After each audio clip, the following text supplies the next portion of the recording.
Super Mario 64. A game everyone knows about and a game everyone loves. Well, at least, I hope you love it. You better. It's been out for almost 30 years, with this year on June 23rd, 2026 being its 30th anniversary. People think it's one of the first 3D open world platformers, which is true. Behind Alpha Waves from 1990, Geography Seal from 1994, Jumping Flash from 95, Floating Runner from early 1996, and then Super Mario 64 from mid to late 1996. The game had a day one release alongside the Nintendo 64, which was released in Japan on the 23rd of June 1996, followed by North America on September 29th, 1996, and then Europe and Australia on March 1st, 1997. But before all of this, Super Mario in real life. Spaceworld. Spaceworld was a massive Nintendo showcase in Japan, going from 1989 and ending in 2001. Nintendo showed off a ton of their latest hardware, upcoming games and stuff like that, and gave the press and the media a chance to have a look at what was to come from Nintendo in the future. The year that really stands out to people, and what's important for this video, is Spaceworld 1995, where Nintendo showcased off the Nintendo 64.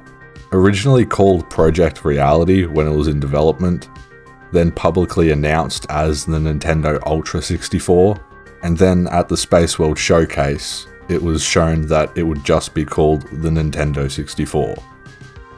They showcased the console itself, along with a demo people could play of Super Mario 64. Footage from the demo is quite rough in today's standards, but at the time, it was amazing, and still kind of is in a way. I'm going to assume that you watching this, know some of the levels from Super Mario 64. Well, looking at the demo footage compared to what came out, it's very interesting. I don't know what this big thing here is on the screen, but there was originally going to be a mini-map in the top right corner. Lethal Lava Land was very different. You started on the complete opposite side. This star over here doesn't exist in the normal game. The maps are very different to what we ended up getting. The first map you can play in the game is Bob-omb Battlefield.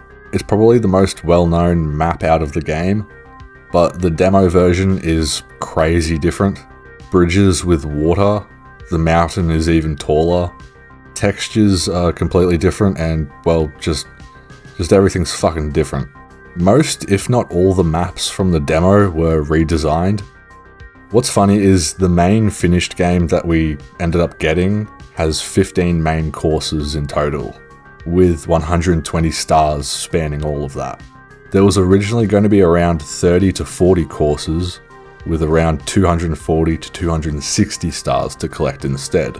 This was cut due to the size of the Nintendo cartridge, being only 4 to 12 megabytes at the time, but later in 1998 they upped it to 32 to 64 megabytes.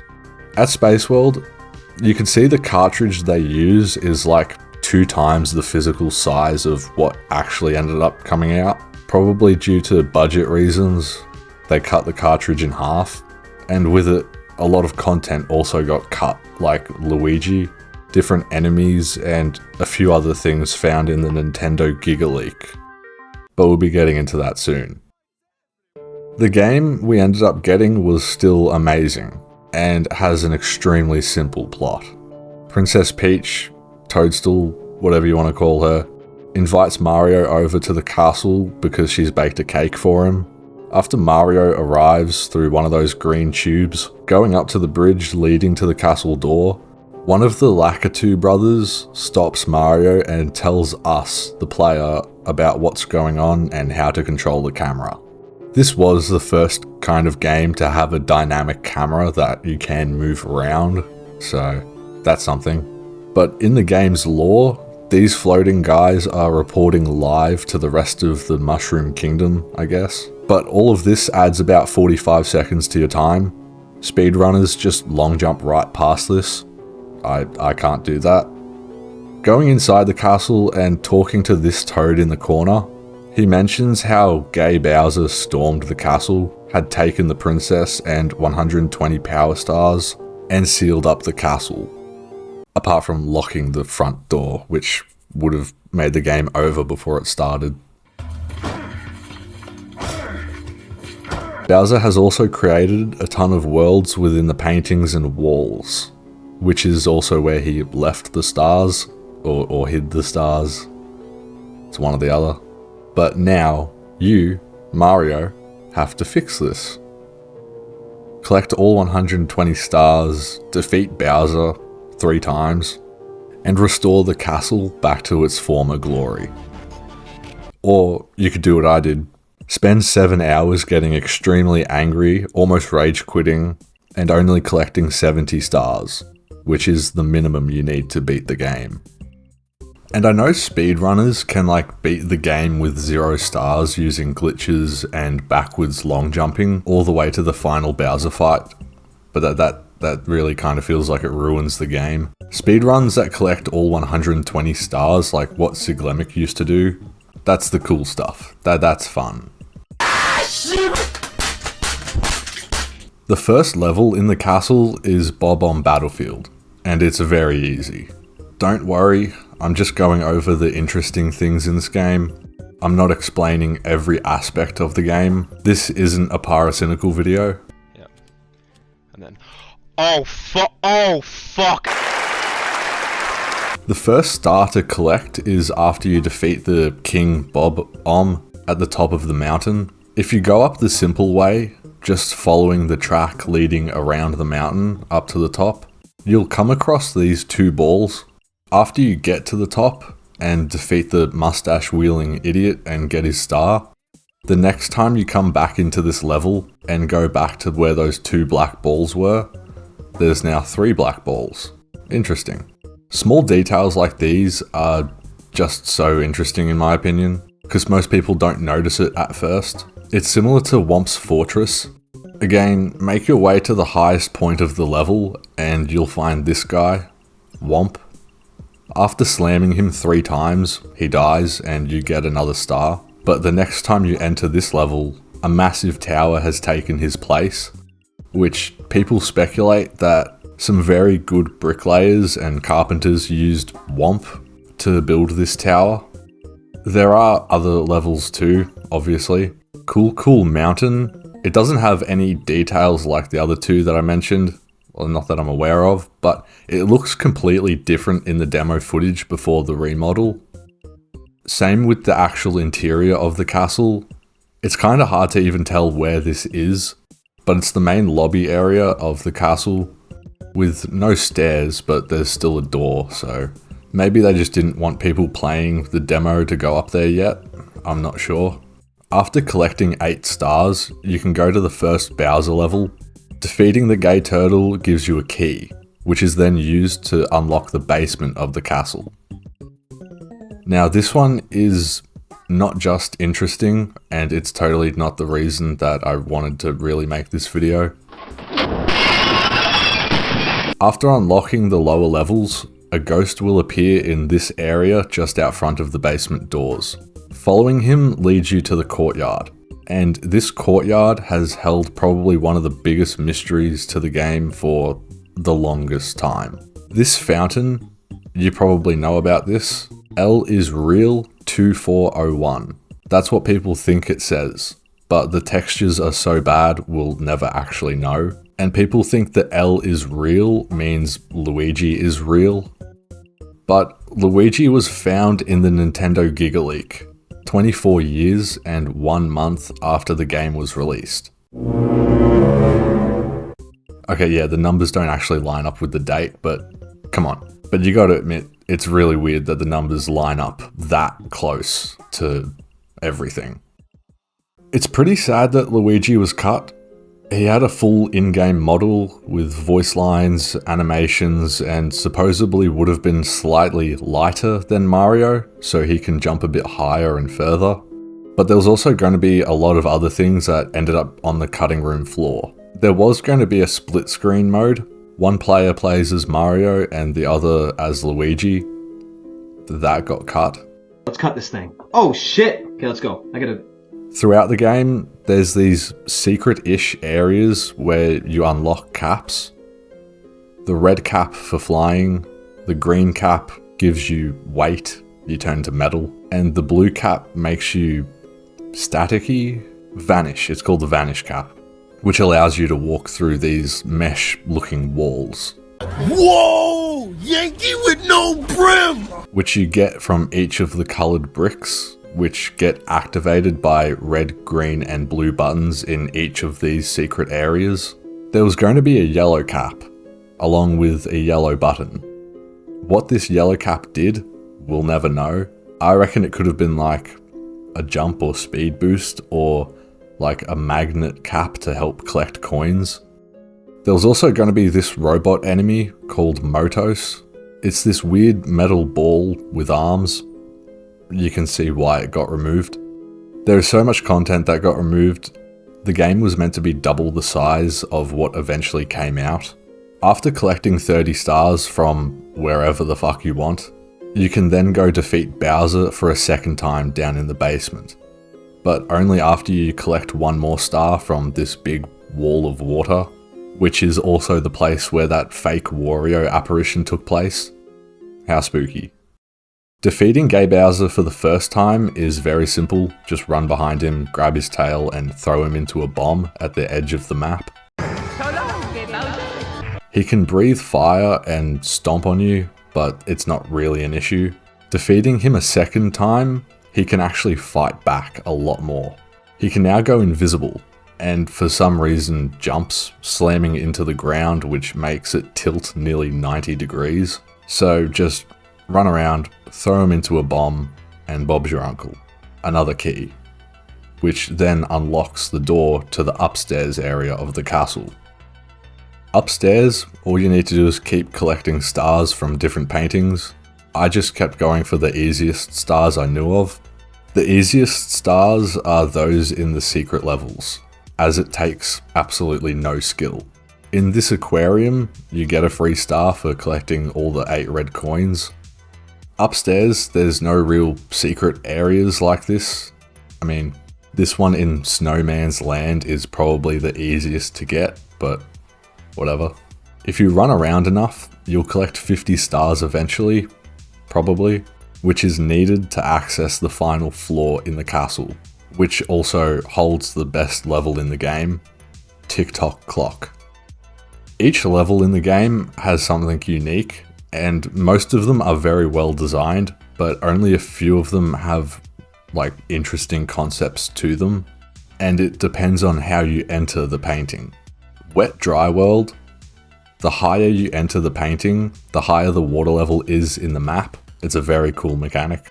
Tick-Tock Clock, depending on where the clock hands are when you enter the painting, time will either be fast as fuck, God damn it! slow as shit, or not at all, time just stops. Entering the clock when the hands are on 12 will make time stop, which makes it probably the easiest level. Nah, never mind. This level is probably the worst, Over the Rainbows. If you like this one, just go, get out. We don't want you here. So after absolutely struggling to get 70 stars in total, and finally doing it, you can now unlock the final Bowser fight. Normally these stairs are infinite, but after collecting 70 stars, you can reach the top, because they're not infinite anymore, or just backwards long jump all the way up and it glitches you to the top with 0 stars. I wanted to get the full 120 stars for the video, but after 6 hours of playing and starting to hate the game, I didn't. I don't want to hate this game. Going up the stairs and into this thing with a hole, you're now on the final Bowser fight. Speedrunning to the end, push against this wind, get annoyed by the Goombas, and then go into the green pipe. This is it. The final... fucking hell.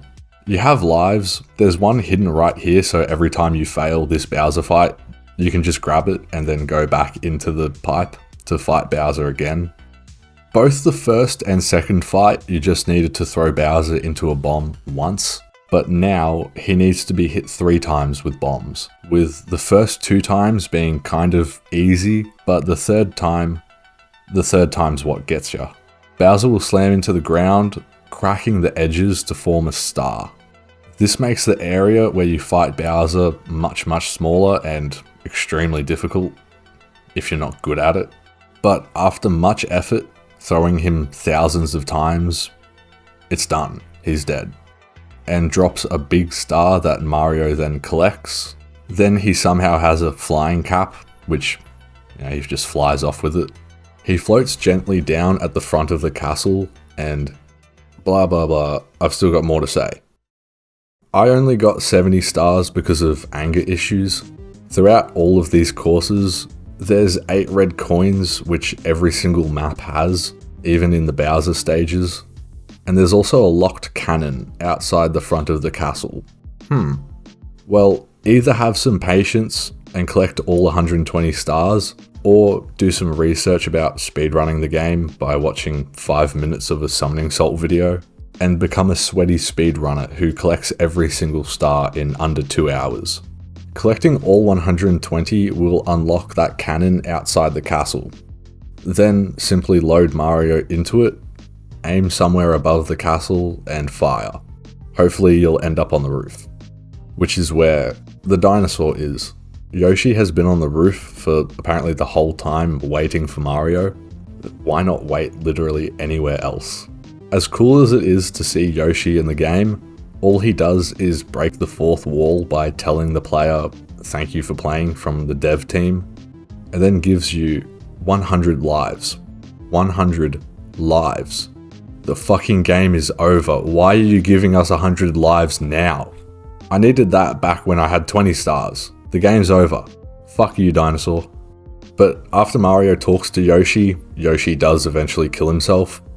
We don't know what he does, he just jumps off the roof, so yeah. For a nearly 30-year-old game, Nintendo was extremely ambitious with this, especially for its time. Unfortunately, a lot was left out as cut content, but I feel that they left the best parts in the game. Not like Red Dead Redemption, where they seem to have cut the coolest content out of the game, purely for fucking that date thing when they need to get a game out, which needs to go. No more deadlines for games. It's ridiculous. There's a reason Super Mario 64 stands the test of time. And if you don't believe me, go play it. I need every coin from the... Lucky dude, are you kidding me? But even in the game, there's still so much other content I didn't talk about.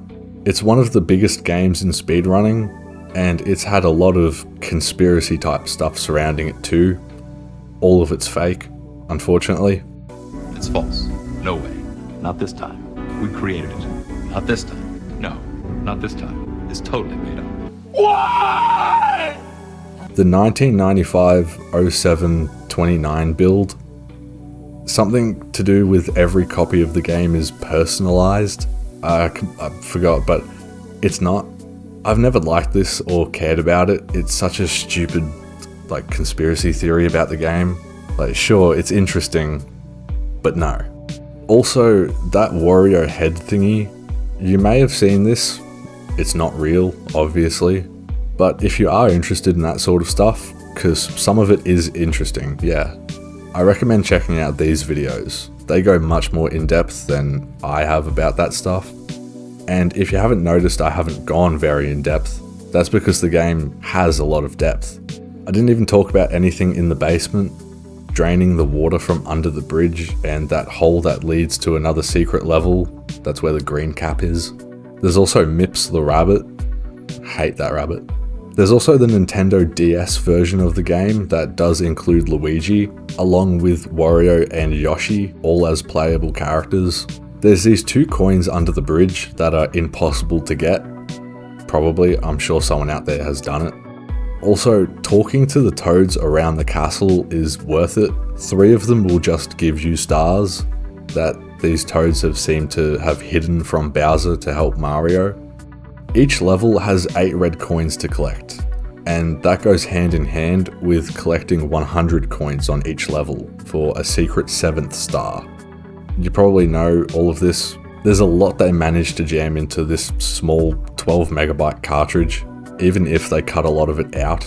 But in the end, Mario defeats Bowser, saves the princess and the castle, and the princess finally bakes a well-deserved cake for Mario. Is that fucking Yoshi in the back there?